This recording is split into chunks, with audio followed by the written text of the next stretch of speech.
الشيطان الرجيم بسم الله الرحمن الرحيم يا أيها الذين آمنوا اتقوا الله حق تقاته ولا تموتن إلا وأنتم مسلمون يا أيها الناس اتقوا ربكم الذي خلقكم من نفس واحدة وخلق منها زوجها وبث منهما رجالا كثيرا ونساء واتقوا الله الذي تساءلون به والأرحام إن الله كان عليكم رقيبا يا أيها الذين آمنوا اتقوا الله وقولوا قولا سديدا يصلح لكم أعمالكم ويغفر لكم ذنوبكم ومن يطع الله ورسوله فقد فاز فوزا عظيما أما بعد فإن خير الحديث كتاب الله وخير الهدي هدي محمد صلى الله عليه وسلم وشر الأمور محدثاتها وكل محدثة بدعة وكل بدعة ضلالة وكل ضلالة في النار أما بعد فأعوذ بالله من الشيطان الرجيم ولقد خلقنا الإنسان ونعلم ما توسوس به نفسه ونحن أقرب إليه من حبل الوريد إذ يتلقى المتلقيان عن اليمين وعن الشمال قعيد ما يلفظ من قول إلا لديه رقيب عتيد وجاءت سكرة الموت بالحق ذلك ما كنت منه تحيد ونفخ في الصور ذلك يوم الوعيد وجاءت كل نفس معها سائق وشهيد لقد كنت في غفلة من هذا فكشفنا عنك غطاءك فبصرك اليوم حديد وقال قرينه هذا ما لدي عتيد ألقيا في جهنم كل كفار عنيد مناع للخير معتد مريب الذي جعل مع الله إلها آخر فألقياه في العذاب الشديد قال قرينه ربنا ما أطغيته ولكن كان في ضلال بعيد قال لا تختصموا لدي وقد قدمت إليكم بالوعيد ما يبدل القول لدي وما أنا بظلام للعبيد يا أيها الذين آمنوا ادخلوا في السلم كافة ولا تتبعوا خطوات الشيطان إنه لكم عدو مبين تمام تعریفیں بزرگی اور بڑائی اس اللہ وحدہ لا شریک کے لیے ہے جس نے اس ساری کائنات کو پیدا کیا. درود اور سلام ہو اللہ کے پیارے حبیب صلی اللہ علیہ وسلم پر جنہوں نے اس دین کو بڑی ہی محنت اور مشقت کے ساتھ پہنچایا. صحابہ اکرام رضوان اللہ علیہم اجمعین، تابعین، تبع تابعین اور تمام مؤمن مرد اور عورتوں پر اللہ کی رحمت اور اس کی سلامتی و آمین. محترم بزرگوں، اسلامی بھائیوں، عزیز بچوں اور قابل احترام میری ماں اور بہنوں، جیسے ہی محرم کے مہینے میں ہم داخل ہوتے ہیں، اسلامی تاریخ کے بعض پہلو کا اعادہ کیا جاتا ہے یا اسلامی تاریخ ہمارے ذہنوں میں دہرائی جاتی ہے. محرم کا مہینہ یقیناً حرمت والے مہینوں میں سے ایک اہم مہینہ ہے. اسلامی تاریخ کی شروعات اسی مہینے سے ہوتی ہے اور جس کا اندازہ اور حساب عمر بن خطاب رضی اللہ عنہ نے اپنی دور خلافت میں کیا. رسول اللہ صلی اللہ علیہ وسلم نے مکہ سے مدینہ کی جانب جو ہجرت فرمائی تو اسی تاریخ سے اور اسی دن سے ہماری اسلامی تاریخ کا آغاز ہوتا ہے. محرم سے آغاز ہوتا ہے اور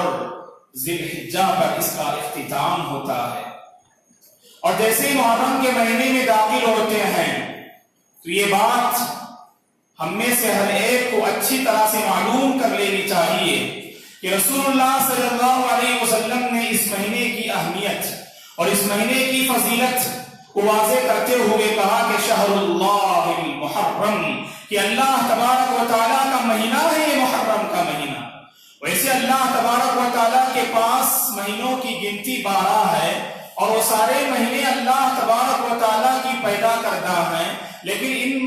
ان مہینوں میں خصوصیت کے ساتھ رسول اللہ صلی اللہ علیہ وسلم نے اس مہینے کے متعلق کہا کہ شہر اللہ المحرم، کہ اللہ تبارک و تعالیٰ کا مہینہ ہے یہ محرم کا مہینہ. تو اس سے ہمیں اس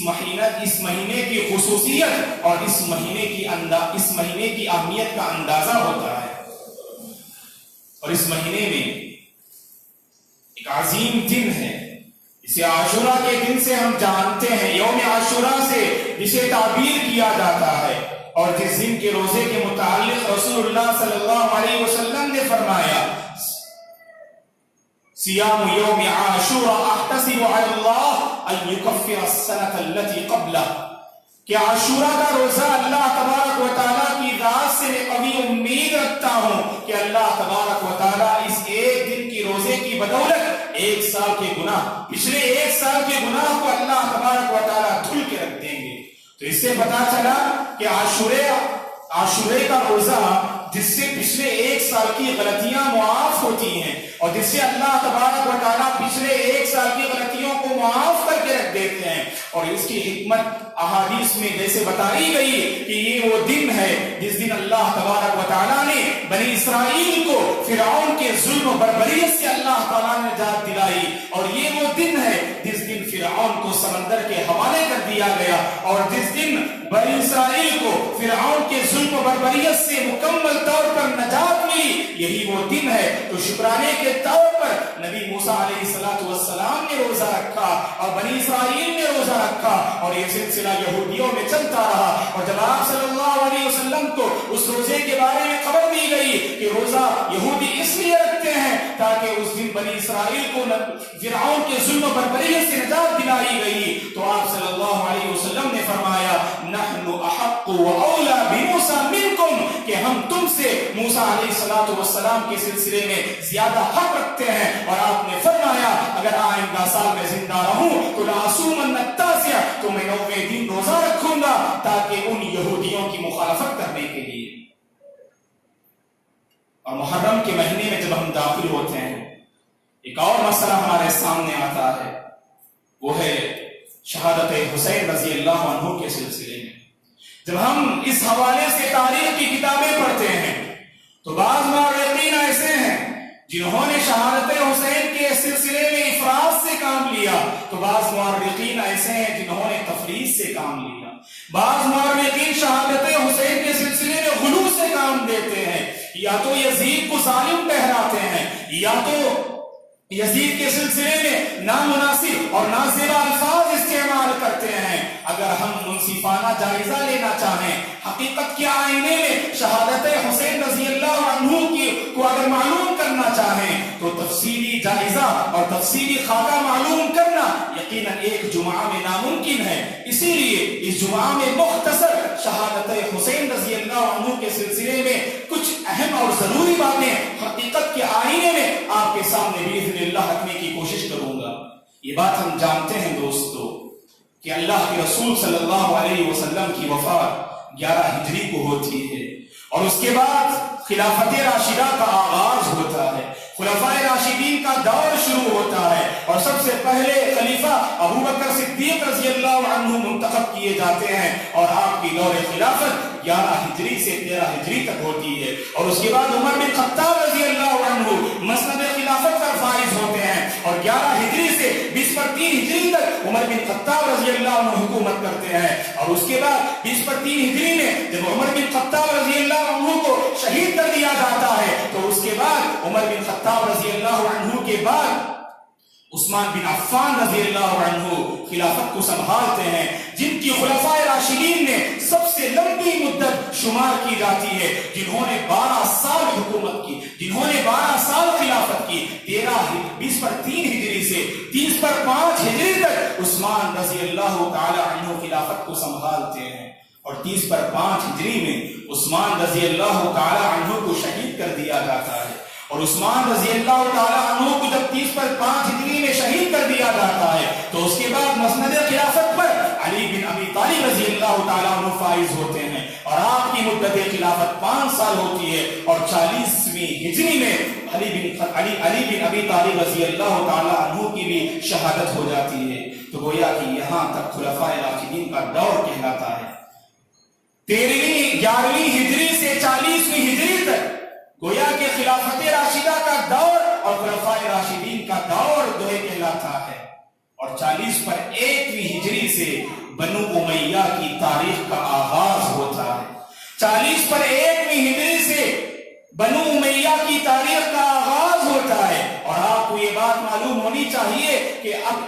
محرم کے مہینے میں جیسے ہم داخل ہوئے تو گویا کہ 1440 پر 1 ہجری میں ہم داخل ہو چکے ہیں. اس لیے کہ اللہ رحم کرے، بعض ایسے مسلمان ہیں جو ہماری اپنی اسلامی تاریخ سے جو بالکل بنیادی تاریخ ہوتی ہے اس سے بھی ناواقف ہوتے ہیں. جب ان سے پوچھا جائے بتاؤ کہ ہماری ہجرت کے اعتبار سے جو ہے یہ کون سی تاریخ ہے اور یہ کون سا سال چلتا ہے، تو انہیں اس سلسلے میں کچھ پتہ ہی نہیں رہتا ہے. یہ سبھی تاریخ کے اعتبار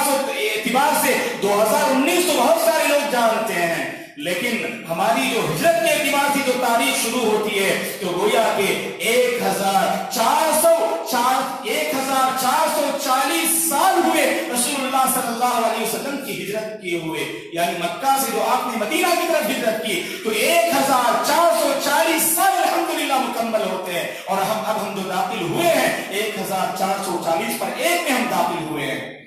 اور بنو امیہ کی تاریخ شروع ہوتی ہے 40 پر 1 ہجری سے 130 پر 2 ہجری تک گویا کہ بنو امیہ حکومت کرتے ہیں. اور اس کے جو فاؤنڈر اور بانی کہلاتے ہیں وہ معاویہ بن ابی سفیان رضی اللہ تعالی عنہ. جو ابو سفیان رضی اللہ تعالی عنہ جو اسلام کے زبردست سپہ سالار تھے، جو اسلام کی ایک عظیم شخصیت، ایک عظیم صحابی تھے. ابو سفیان رضی اللہ تعالی عنہ جو فتح مکہ کے موقع پر اسلام قبول کرتے ہیں تو ان کے فرزند معاویہ رضی اللہ تعالی عنہ جو کاتب وحی تھے، کاتبین وحی میں آپ کا شمار ہوا کرتا تھا، وحی کو لکھنے والے چند مخصوص صحابہ تھے تو ان میں معاویہ رضی اللہ تعالی عنہ کا بھی شمار ہوتا ہے. اور یہ بنو امیہ کی حکومت کا آغاز کرتے ہیں 40 پر 1 ہجری میں. اور 40 پر 1 ہجری سے 130 پر 2 ہجری تک گویا کہ بنو امیہ کی خلافت قائم رہتی ہے. معاویہ رضی اللہ تعالی عنہ کا انتقال سن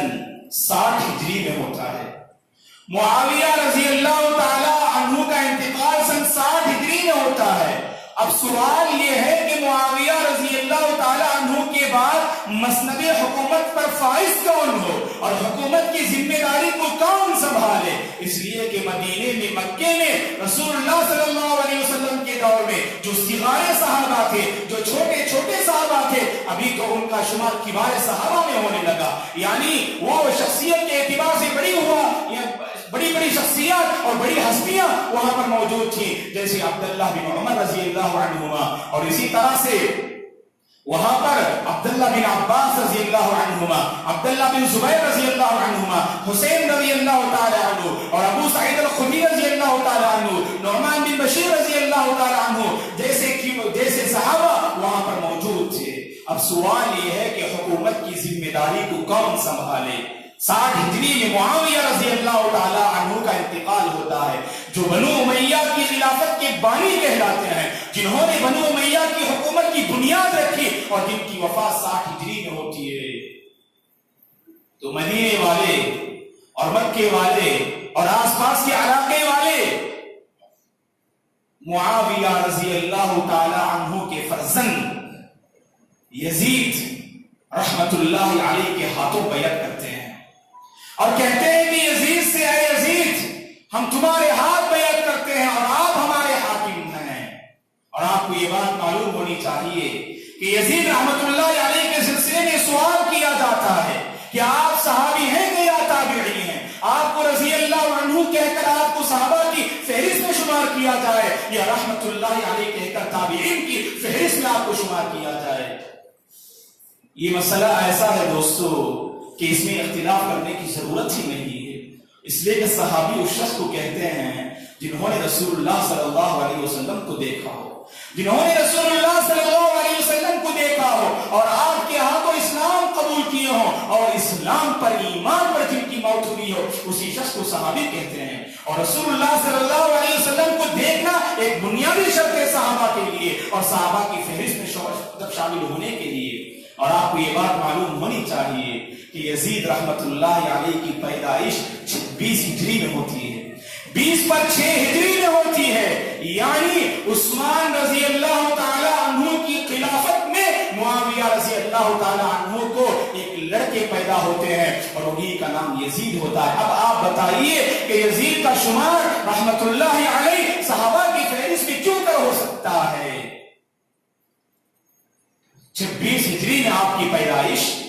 20/6 ہجری میں آپ کی پیدائش ہوتی ہے اور 60 ہجری میں والد کا انتقال ہوتا ہے، تو 30/4 سال آپ کی عمر ہوتی ہے.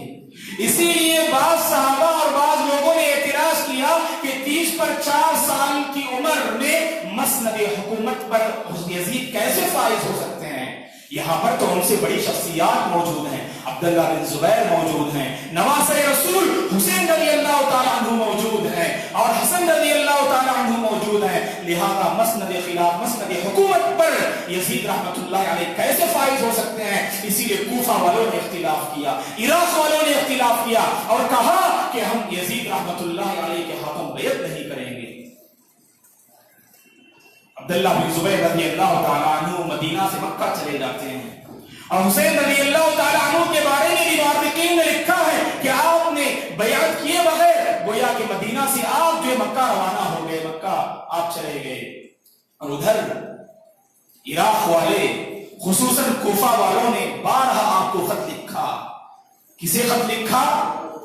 حسین رضی اللہ تعالیٰ عنہ کے نام خط لکھا اور کہا اِنَّا بَایَعْنَاكَ يَا حُسَيْنَ وَلَا نُرِيدُ إِلَّا أَنْتَ. کہا کہ اے حسین ہم آپ کے ہاتھوں بیعت کرتے ہیں، اے حسین ہم آپ کے ہاتھوں بیعت کرتے ہیں اور ہم آپ کو اپنا حاکم تسلیم کرتے ہیں، ہم آپ کو اپنا بادشاہ تسلیم کرتے ہیں اور آپ کے علاوہ ہمیں کوئی نہیں چاہیے. ہم یزید رحمت اللہ علیہ کے ہاتھوں بیعت کرنا نہیں چاہتے ہیں. آپ آئیے کوفہ، ہم آپ کے ہاتھوں بیعت کرنے کے لیے تیار ہیں. لیکن حسین رضی اللہ تعالی عنہ کو اطمینان نہیں تھا. اس لیے اطمینان نہیں تھا کہ کوفہ والوں نے آپ کے والد کو دھوکہ دیا. علی رضی اللہ تعالی عنہ کو عبد الرحمن بن ملجم نے جو دھوکے سے قتل کیا اور آپ کی شہادت کا جو باعث بنا، اس کے اہم ذمہ دار تو کوفہ والے تھے جنہوں نے آپ کے ساتھ بے وفائی کی. اسی لیے مورخین نے لکھا ہے الکوفی لا یوفی، کہ کوفہ کا رہنے والا جس کے اندر وفاداری آپ کو نظر نہیں آئے گی، کیونکہ انہوں نے عبد الرحمن بن ملجم کے ذریعے سے علی رضی اللہ تعالی عنہ کو انہوں نے شہید کر دیا. اسی لیے حسین رضی اللہ تعالی عنہ کو اطمینان نہیں تھا. لیکن بار بار جب انہوں نے آپ کے نام پر خط بھیجا، وہاں سے مکہ اور مدینہ میں جب آپ وہاں پر موجود تھے، خط بھیجا کہ آپ ہمارے پاس آئیے اور ہم آپ کے ہاتھوں بیعت کرنے کے لیے تیار ہیں. معاملے کی تحقیق کے لیے، خبر کی تحقیق کرنے کے لیے حسین رضی اللہ تعالی عنہ اپنے رشتہ دار مسلم بن عقیل رحمت اللہ علیہ کو بھیجتے ہیں کہ وہ جائیں مدینہ سے کوفہ اور کوفہ کے حالات معلوم کر کے آئیں. اگر کوفہ والے واقعی بیعت کرنا چاہتے ہیں کہ یا نہیں، یا وہ اپنے اندر دھوکہ دہی اور بے وفائی رکھتے ہیں. اس خبر کی تحقیق کے لیے حسین رضی اللہ تعالی عنہ مسلم بن عقیل کو بھیجتے ہیں کہ جائیں اور وہاں پر کوفہ کی حالت کو معلوم کر کے آئیں. تو کوفہ روانہ ہوتے ہیں، مسلم بن عقیل مدینہ سے کوفہ روانہ ہوتے ہیں اور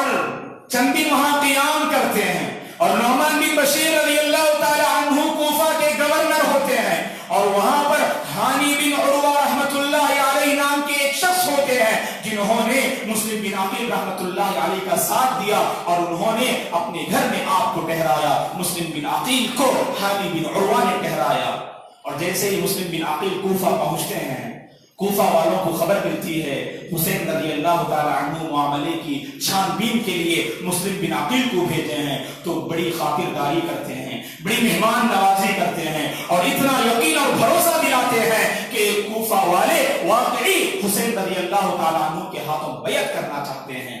اور چند دنوں کے بعد جب مسلم بن عقیل کو اطمینان ہوتا ہے کہ ہاں کوفہ والے ہمارے ہاتھ بیعت کرنا چاہتے ہیں، تو وہاں سے وہ خط بھیجتے ہیں کہ یہ کہہ کر کہ آپ آئیے کوفہ، تشریف لائیے. کوفہ والوں میں کسی قسم کی بے وفائی کا کوئی خطرہ نہیں ہے، بلکہ وہ لوگ تو پوری خاطرداری اور آپ کے منتظر ہیں. آپ آئیے اور آپ کے ہاتھوں بیعت کرنے کے لیے وہ تیار ہیں. اور جیسے ہی حسین رضی اللہ تعالیٰ عنہ کو خبر ملتی ہے کہ کوفہ والوں کے سلسلے میں کہ وہ آپ کے ہاتھوں بیعت کرنا چاہتے ہیں، انہوں نے جب اطمینان کا اظہار کیا مسلم بن عقیل نے، تو اس خبر پر تکیہ اور بھروسہ کرتے ہوئے حسین رضی اللہ تعالی عنہ مدینے سے روانہ ہوتے ہیں۔ اور جب صحابہ کو خبر ملتی ہے، عبداللہ بن زبیر رضی اللہ عنہ جو مکے میں تھے، جب ان کو خبر ملتی ہے، اور چند صحابہ جو مدینے میں موجود تھے، جب ان کو خبر ملتی ہے کہ حسین رضی اللہ تعالی عنہ کوفہ کا سفر کر رہے ہیں، اور چند جو ہے ساتھیوں کو لے کر، تو اس وقت صحابہ نے آپ کو روکا اور کہا کہ آپ کوفہ مت جائیے، کیونکہ کوفہ والوں کی بے وفائی تو معروف ہے، انہوں نے آپ کے والد محترم کے ساتھ کیا کچھ نہ کیا یہ سب آپ جانتے ہیں، لہذا آپ وہاں تشریف نہ لے جائیے۔ انہوں نے آپ کو سمجھایا، لیکن حسین رضی اللہ تعالی عنہ کو مسلم بن عقیل کی جب وہ خبر پہنچتی ہے تو آپ اپنے دل میں کچھ اطمینان محسوس کرتے ہیں، اس لیے وہاں سے آپ روانہ ہو جاتے ہیں اور کوفہ کی طرف آگے بڑھ جاتے ہیں۔ لیکن جب آپ مدینہ سے نکلتے ہیں تو مورخین نے لکھا ہے کہ ذی الحجہ کے مہینے میں آپ نکلتے ہیں، اور ذی الحجہ کی 8ویں تاریخ کو آپ نکلتے ہیں، یوم الترویہ جسے کہا جاتا ہے، ذی الحجہ کی 8ویں تاریخ کو یوم الترویہ کہا جاتا ہے، اور 8ویں تاریخ کو آپ مدینے سے نکلتے ہیں۔ اور ادھر 9ویں تاریخ، ذی الحجہ کی 9ویں تاریخ کو کوفہ والوں کو جب خبر مل گئی حسین رضی اللہ تعالی عنہ کے پاس وہ خط پہنچ گیا اور وہاں سے وہ روانہ ہو گئے کوفہ آنے کے لیے، تو جیسے ان کو خبر ملتی ہے، ہانی بن عروہ جنہوں نے مسلم بن عقیل کو پناہ دی تھی ان کو کوفہ والے گرفتار کر لیتے ہیں، اور جب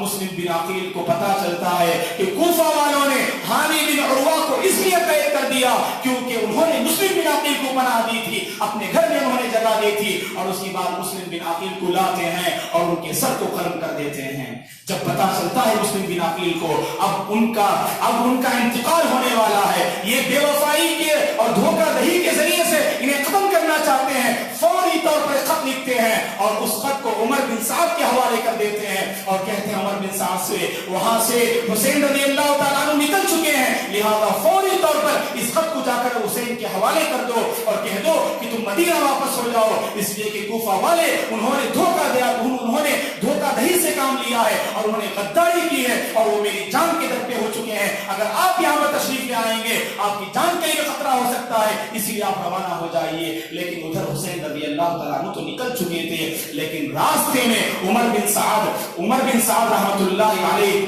پہنچتے ہیں اور ملاقات کرتے ہیں حسین رضی اللہ تعالیٰ عنہ اور آپ کی جماعت والوں سے، اور وہاں مسلم بن عقیل کا وہ خط تھما دیتے ہیں، اور حسین رضی اللہ تعالیٰ عنہ جب خط کھولتے ہیں، جب خط پڑھنا چاہتے ہیں تو خط میں یہ بات لکھی ہوتی ہے، مسلم بن عقیل حسین رضی اللہ تعالیٰ عنہ کو کہتے ہیں کہ ارجع بأہلک فإن أهل ولا يغرنك أهل الكوفة فإن أهل الكوفة كذبوك وكذبوني وليس لكاذب رأي۔ کہتے ہیں کہ اے حسین آپ لوٹ جائیے اپنے ساتھیوں کو لے کر، کوفہ مت آئیے آپ، کیونکہ کوفہ والوں نے دھوکہ دیا ہے آپ کو اور انہوں نے آپ کو بھی جھوٹا ثابت کیا ہے اور مجھے بھی جھوٹا ثابت کیا ہے، اور جو جھوٹ بولتا ہے اس کی کوئی رائے نہیں ہوتی ہے، آپ لوٹ جائیے۔ حسین رضی اللہ تعالیٰ عنہ کو راستے میں خبر ملتی ہے، ابھی کوفہ نہیں پہنچتے ہیں آپ، ابھی عراق نہیں پہنچتے، راستے میں خبر ملتی ہے تو آپ واپس لوٹنا چاہتے ہیں مدینہ، لیکن آپ کے ساتھ 70 پر 2 آپ کے ساتھی ہوتے ہیں جیسا کہ مورخین نے لکھا ہے، اور 70 پر 2 ساتھیوں میں وہ لوگ بھی تھے جو مسلم بن عقیل کے رشتہ دار تھے، جن کو حسین رضی اللہ تعالیٰ عنہ نے کوفہ بھیجا تھا معاملے کی تحقیق کے لیے، تو کوفہ والوں نے دھوکہ سے یا عرفے کے دن ان کو جو ہے شہید ان کو قتل کر دیا۔ جب انہیں خبر ملتی ہے کہ مسلم بن عقیل کو ان لوگوں نے قتل کر دیا، اور ادھر حسین رضی اللہ تعالیٰ عنہ مدینہ لوٹنا چاہتے ہیں، لیکن مسلم بن عقیل کے رشتہ داروں نے کہا واللہ لا نرجع حتى ناخذ بثار ابینا، ہم نہیں لوٹیں گے یہاں تک کہ ہم اپنے والد مسلم بن عقیل کا خون کے بدلہ ہم نہ لے لیں، ہم آگے بڑھیں گے اور کوفہ والوں سے خون کا بدلہ لے کر ہم واپس آئیں گے۔ حسین رضی اللہ تعالیٰ عنہ نے سمجھایا لوگوں کو، لیکن ماننے کے لیے تیار نہیں، اور کہا کہ ہم قصاص لے کر واپس ہوں گے۔ تو لہذا حسین رضی اللہ تعالیٰ عنہ مجبوراً آگے بڑھتے ہیں، اور جب ادھر یزید رحمت اللہ علیہ کو خبر ملتی ہے تو فوری طور پر وہاں کوفہ کے نام خط لکھتے ہیں اور کہتے ہیں عبید اللہ بن زیاد جو ایک سرغنا تھا اس کے نام اب خط لکھتے ہیں. وہ اصل کوفہ کے گورنر تو نعمان بن بشیر تھے اور عراق کا گورنر عبید اللہ بن زیاد تھا, لیکن یزید رحمت اللہ علیہ سے ایک سہول یہ ہوتا ہے کہ عراق کے گورنر عبید اللہ بن زیاد کو کوفہ کا گورنر مقرر کرتے ہیں اور کوفہ کے گورنر نعمان بن بشیر کو عراق کا گورنر مقرر کرتے ہیں اور کوفہ کے گورنر عبید اللہ بن زیاد کے نام خط لکھتے ہیں کہ تم فوری طور پر حسین رضی اللہ تعالیٰ عنہ کی خبر لو اور دیکھو کہ ان کا کیا ارادہ ہے, وہ کیوں کوفہ کی طرف آگے بڑھنا چاہتے ہیں, صرف تم ان کی خبر معلوم کرو اور مجھ تک ان کی خبر پہنچاؤ. یزید رحمت اللہ علیہ نے یہ کس سے کہا؟ عبید اللہ بن زیاد سے کہا. ادھر آگے بڑھتے گئے. عبید اللہ بن زیاد نے 1000 پر مشتمل لشکر کو بھیجا اور اس کے کمانڈر تھے حر بن یزید التیمی کی کمانڈری میں. عبید اللہ بن زیاد نے 1000 پر مشتمل لشکر کو بھیجا اور کہا کہ جاؤ اور حسین رضی اللہ تعالیٰ عنہ کی جماعت کے سلسلے میں معلوم کر کے آؤ آخر وہ کیا چاہتے ہیں, ان کا کیا ارادہ ہے. قادسیہ کے قریب, قادسیہ ایک علاقے کا نام ہے, قادسیہ کے قریب دونوں لشکر آپس میں ملاقات کرتے ہیں. حسین رضی اللہ تعالیٰ عنہ کی جماعت جو 70 پر 3 افراد پر مشتمل تھی حسین رضی اللہ تعالیٰ عنہ کو ملا کر, اور وہاں پر 1000 کی فوج وہاں پہنچتی ہے اور حر بن یزید التیمی بات کرتے ہیں حسین رضی اللہ تعالیٰ عنہ سے آپ کا کیا ارادہ ہے. تو ساتھی کہتے ہیں حر بن یزید التیمی سے ہم عراق کا ارادہ کرتے ہیں, ہم کوفے کا ارادہ کرتے ہیں اور جن لوگوں نے مسلم بن عقیل کا بدلہ کا خون کیا ہم ان سے بدلہ لینا چاہتے ہیں. بس حر بن یزید واپس ہوتا ہے اپنی لشکر کو لے کر اور ادھر عبید اللہ بن زیاد کو خبر دی جاتی ہے کہ حسین رضی اللہ تعالیٰ عنہ اور آپ کی جماعت والے مسلم بن عقیل کے خون کا بدلہ لینا چاہتے ہیں. تو عبید اللہ بن زیاد 5000 پر مشتمل ایک اور لشکر کو روانہ کرتا ہے اور کہتا ہے کہ کسی بھی طرح حسین رضی اللہ تعالیٰ عنہ کو عراق جانے نہ دیں اور گرفتار کر کے وہ کوفہ انہیں لے کر آئیں. تو 5000 پر مشتمل لشکر پھر دوبارہ کوفہ سے روانہ ہوتا ہے اور دونوں کی ملاقات کربلا کے میدان میں ہوتی ہے. حسین رضی اللہ تعالیٰ عنہ عراق اور کوفہ کی طرف آگے بڑھتے ہیں اور عراق کے قریب جو علاقہ ہے جسے کربلا کہا جاتا ہے اس کربلے کے میدان میں حسین رضی اللہ تعالیٰ عنہ موجود ہوتے ہیں اور عبید اللہ بن زیاد کا لشکر جو 5000 پر مشتمل تھا وہ لشکر آ کر اس میدان میں ملاقات کرتا ہے. 5000 پر مشتمل سامنے لشکر اور ادھر 70 پر 3 افراد پر مشتمل حسین رضی اللہ تعالیٰ عنہ کی جماعت. تو دونوں کی آپس میں گفتگو ہوتی ہے. حسین رضی اللہ تعالیٰ عنہ جب دیکھتے ہیں کہ معاملہ نازک سے نازک ہوتا جا رہا ہے, معاملہ نازک سے نازک ہوتا جا رہا ہے اور آئین ممکن ہے کہ یہ معاملہ فتنے میں بدل جائے, اس لیے حسین رضی اللہ تعالیٰ عنہ نے امیر لشکر سے آپ نے گفتگو کی اور کہا کہ آپ ہمیں مدینہ جانے دیجئے, ہم کوفہ بھی اب نہیں جائیں گے, ہم مدینہ واپس ہو جائیں گے. اگر آپ چاہیں تو ہم کوفہ پہنچتے ہیں اور صرف جن لوگوں نے مسلم بن عقیل کو قتل کیا ان کے خون کا بدلہ لے کر ہم واپس مدینہ ہو جائیں گے. ہم کسی قسم کا فتنہ ہم نہیں چاہتے ہیں اور کسی قسم کا خون خرابہ ہم نہیں چاہتے ہیں. لیکن دیکھا کہ عبید اللہ بن زیاد کے لشکر والوں کی نیت بدل رہی ہے, وہ آپ پر اور آپ کے ساتھیوں پر حملہ کرنا چاہتے ہیں. تو حسین رضی اللہ تعالیٰ عنہ نے انہیں اللہ کا خوف دلایا, انہیں اللہ تبارک و تعالیٰ کا خوف دلایا اور کہا کہ ہم آل بیت ہیں. اور آپ کو یہ بات معلوم ہونی چاہیے دوستو, آل بیت کسے کہتے ہیں؟ صرف فاطمہ رضی اللہ عنہا اور علی رضی اللہ تعالیٰ عنہ اور آپ کے فرزندوں کو آل بیت میں شمار نہیں کیا جائے گا, یہ بھی آل بیت میں سے ہیں. اور ان کے علاوہ آپ صلی اللہ علیہ وسلم کی جو ازواج مطہرات رضی اللہ عنہن ہیں وہ بھی آل بیت میں ان کا شمار ہوتا ہے. اور آپ صلی اللہ علیہ وسلم کے خاندان والوں میں بنو ہاشم اور بنو المطلب یہ دونوں بھی دراصل آل بیت میں شامل ہوتے ہیں, جن کا تذکرہ اللہ نے قرآن مجید میں سورہ احزاب میں کیا ہے. انما یرید اللہ لیذھب عنکم الرجس اہل البیت ویطہرکم تطہیرا. اللہ تعالیٰ تو اہل بیت کو پاک کرنا چاہتے ہیں. اللہ تبارک و تعالیٰ اہل بیت کو گندگی اور بری چیزوں سے دور رکھنا چاہتے ہیں. آپ کی بیویاں رضی اللہ عنہن اور اسی طرح سے آپ کی ذریت اور آپ کی اولاد اور آپ کے خاندان والے بنو ہاشم اور بنو المطلب اس میں شامل ہوتے ہیں. تو انہوں نے خوف دلایا حسین رضی اللہ تعالیٰ عنہ نے سامنے لشکر والوں کو کہ اللہ کا خوف کریں، یہاں پر آئے بیت میں سے بھی لوگ موجود ہیں، ہم پر حملے کا ارادہ نہ کریں۔ لیکن دیکھتے ہی دیکھتے سامنے گفتگو ہو رہی ہے، امیر لشکر سے بات ہو رہی ہے، لیکن لشکر والوں میں شمر بن ذی الجوشن نامی ایک شخص تھا، مورخین نے اس کا نام لکھا ہے، شمر بن ذی الجوشن نامی شخص جو عبید اللہ بن زیاد کے لشکر میں موجود تھا، اس نے آگے بڑھ کر حسین رضی اللہ تعالیٰ عنہ پر وار کیا اور آپ کے معاملے کو ختم کرنے کے لیے آپ پر جیسے ہی وار کیا تو یہاں پر 70 پردوں آپ کے ساتھ جو موجود تھے تو وہ لوگ غصے میں دوبارہ پھر حملہ کرنا چاہتے ہیں، وہیں سے لڑائی کا بازار گرم ہو جاتا ہے۔ اور شروعات کرنے والا شمر بن ذی الجوشن تھا جس نے حسین رضی اللہ تعالیٰ عنہ پر وار کیا پہلی مرتبہ، اور وہیں سے لڑائی کا بازار گرم ہو جاتا ہے اور 70 پردوں جو آپ کے ساتھ آئے تھے سارے کے سارے قتل کر دیے جاتے ہیں۔ 5000 پر مشتمل عبید اللہ بن زیاد کا لشکر جس نے 70 پردوں مسلمانوں کو مکمل وہاں پر گویا کہ انہیں قتل کر دیا جاتا ہے، صرف حسین رضی اللہ تعالیٰ عنہ باقی رہتے ہیں تو زخمی رہتے ہیں۔ ابتدا کی تھی شمر بن ذی الجوشن نے، اور سنان بن انس النخعی نامی ایک شخص ہوتا ہے جو آپ پر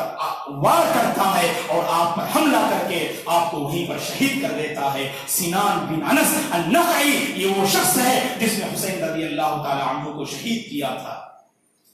اور اس کے بعد مورخین اختلاف کرتے ہیں، حسین رضی اللہ تعالیٰ عنہ کی شہادت تو کربلا کے میدان میں ہوئی، لیکن آپ کے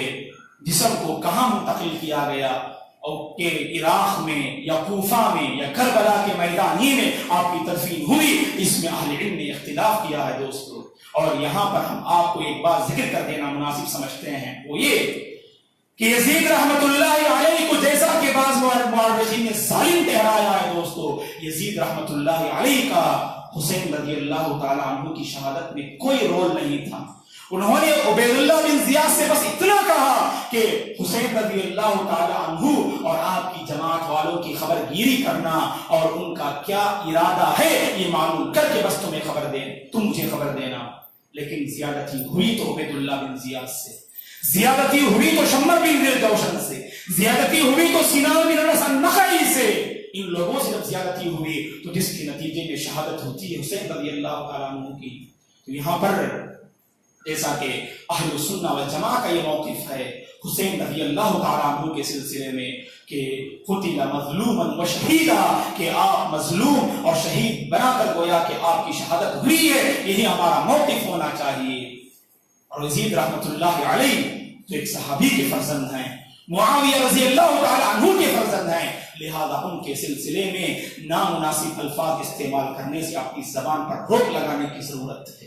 اپنی زبان پر لگام لگانے کی ضرورت ہے، کیونکہ تاریخ کا تجزیہ یہی ہمیں بتاتا ہے کہ حسین رضی اللہ تعالیٰ عنہ کی شہادت میں یزید رحمت اللہ علیہ کا کوئی کردار نہیں رہا۔ اس کے بعد ہم دیکھتے ہیں باقاعدہ شیعہ لوگوں کی مستقل ایک جماعت کی بنیاد رکھی جاتی ہے، اور اس جماعت کی بنیاد رکھنے والا مختار بن ابی عبید الثقفی ہوتا ہے، جو یہودیوں کا پروردہ ہوتا ہے، یہودیوں کا ایجنٹ ہوتا ہے، اور اس مختار بن ابو عبید الثقفی نے ایک جماعت کی بنیاد رکھی، اور اس جماعت کا نام اس نے رکھا جیش التوابین، یعنی حسین رضی اللہ تعالیٰ عنہ کے خون کا بدلہ لینے کے لیے اس نے لشکر کو قائم کیا۔ اور اس کے بعد مختار بن الثقفی نے اب عبید اللہ بن زیاد کے سر کو خلق کر دیتا ہے، اور وہیں سے شیعہ لوگوں کی مستقل جماعت کی بنیاد رکھنے میں مختار بن ابی عبید الثقفی کامیاب نظر آتا ہے۔ تو یہ مختصر سی تاریخ کے بعد ہم آپ کو یہ بتانا چاہتے ہیں دوستو، عاشورہ کے دن یقیناً حسین رضی اللہ تعالیٰ عنہ کی کربلا کے میدان میں شہادت ہوئی۔ ابن تیمیہ رحمۃ اللہ علیہ فرماتے ہیں شہادت حسین کے مسئلے میں لوگوں کے دو موقف ہیں جو کہ سراسر بدعت پر مشتمل ہیں۔ ایک وہ جماعت ہے جو حسین رضی اللہ تعالیٰ عنہ کی شہادت کو لے کر غم مناتی ہے، جو اپنے آپ کو تکلیف پہنچاتی ہے، جو اپنے جسم کو خون آلود کرتی ہے اور اپنے جسم کو ماتم کا اظہار کرتے ہوئے اتنی ضرب لگاتی ہے کہ پورا جسم لہو لہان ہو جاتا ہے۔ ایک جماعت تو وہ جو غم اور جو افسوس کا اظہار کرتے ہوئے اپنے آپ کو تکلیف پہنچاتی ہے، اور دوسری جماعت وہ جو خوشی اور مسرت کا اظہار کرتی ہے اور کہتی ہے کہ حسین رضی اللہ تعالیٰ عنہ کی شہادت تو بالکل بجا تھی، لیکن ہمارا کیا موقف ہونا چاہیے دوستو؟ اسلام سب سے بڑی نعمت ہے، اسلام کی تعلیمات رحمت پر مبنی ہے، ہمیں اسلامی تعلیمات کو اپنانے کی ضرورت ہے۔ اسلامی تعلیم تو یہ ہے اگر کسی کا بھی انتقال کیوں نہ ہو جائے، انتقال کے بعد غم منانے کی اگر اجازت ہے تو صرف 3 دن تک اجازت ہے دوستو۔ صرف میاں بیوی کا ایسا گہرا رشتہ ہوتا ہے، اللہ تبارک و تعالیٰ نے عورت کی فطرت کی لا کرتے ہوئے صرف اللہ تعالیٰ نے بیوی کو اس بات کی اجازت دی 4 مہینے اور 10 دن تک عدت میں رہ کر اپنی شوہر کی یاد و غم منا سکتی ہے، لیکن اس کے علاوہ کسی کا کتنا گہرا رشتہ کیوں نہ ہو، اگر کسی کا انتقال ہو جائے تو 3 دن سے بڑھ کر سوگ منانا اور غم منانا، ماتم منانا اور اسی طرح سے نوحہ کرنا، چیخنا چلانا اور اپنے آپ کو تکلیف پہنچانا، اس کی کسی بھی طرح سے قطعی اجازت نہیں دوستو، گرچہ پڑھنے کے اور اتفاق کے بعد ہی کیوں نہ ہو۔ لہذا اس سلسلے میں ہمیں اسلام کی نعمت کو سمجھنے کی ضرورت ہے۔ اللہ تبارک و تعالیٰ نے جس اسلام کی تعلیمات سے ہمیں مالا مال کیا ہے اس نعمت کو سمجھنے کی ضرورت ہے، اور اسلام کی یہ تعلیم ہے شہادت حسین کو لے کر ہمیں غم منانے کی ضرورت نہیں، ہمیں افسوس کرنے کی ضرورت نہیں، بلکہ جتنی شخصیات اور جتنے صحابہ اور جتنے اسلاف اور جتنی جو ہے نیک شخصیات گزری ہیں، ہم ان کے حق میں دعائیں کریں، ہم ان کے حق میں نیک تمنائیں رکھیں، نہ ایک مخصوص دن غم منانا اور ماتم منانا قطعاً شریعت میں اس کی کوئی گنجائش نہیں دوستو، بلکہ ہمیں تو یہ تعلیم دی گئی،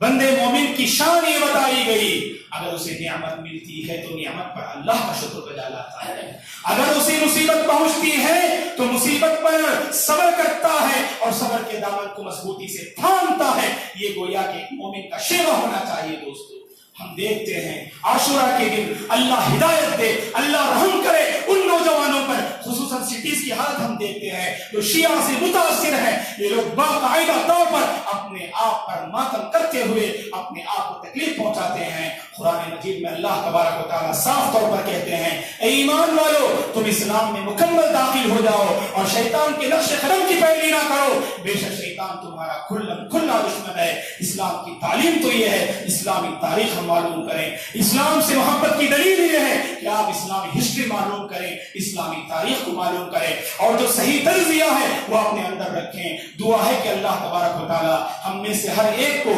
تاریخ کو حقیقت کے آئینے میں معلوم کرنے کے اللہ ہمیں توفیق عطا فرمائے، اور اسی طرح سے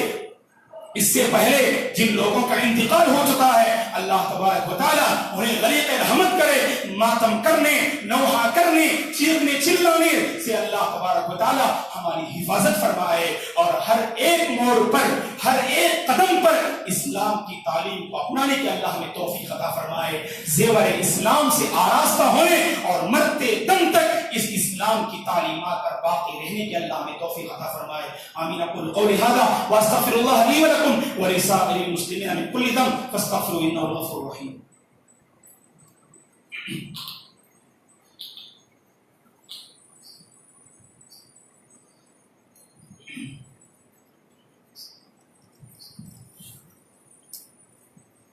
ان الحمد للہ نحمده ونستعینه ونستغفره ونعوذ بالله من شرور انفسنا ومن سیئات اعمالنا، من يهده الله فلا مضل له ومن يضلل فلا هادي له، واشهد ان لا اله الا الله واشهد ان محمدا عبده ورسوله، اما بعد اعوذ بالله من الشيطان الرجيم، ان الله وملائكته يصلون على النبي يا ايها الذين امنوا صلوا عليه وسلموا تسليما، اللهم صل على محمد وعلى ال محمد كما صليت على ابراهيم وعلى ال ابراهيم انك حميد مجيد، اللهم بارك على محمد وعلى ال محمد كما باركت على ابراهيم وعلى ال ابراهيم انك حميد مجيد، اللهم اعز الاسلام والمسلمين وأذل الشرك والمشركين، ربنا لا تزغ قلوبنا بعد إذ هديتنا وهب لنا من لدنك رحمة إنك أنت الوهاب، اللهم آت نفوسنا تقواها وزكيها أنت خير من زكاها